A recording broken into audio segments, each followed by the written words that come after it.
আর কোনো চাওয়ার নেই, তোমাকে ভালোবেসেছিলাম, কোনো পাপ করিনি, কখনো চাইনি এতটুকু অপবিত্রতা আমার ভালোবাসায় দাগ কাটুক।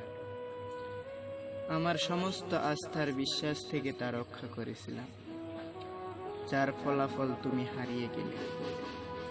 ভেবেছিলাম স্বপ্ন আছে বলে মানুষ বেঁচে আছে, স্বপ্ন আছে বলে মানুষ তার লক্ষ্যে পৌঁছায়। কিন্তু আজ যা বুঝলাম তার সবটাই উল্টো। স্বপ্ন কখনোই সত্যি হয় না, তোমাকে কখনোই দোষ দেব না। ভুল যা ছিল আমার,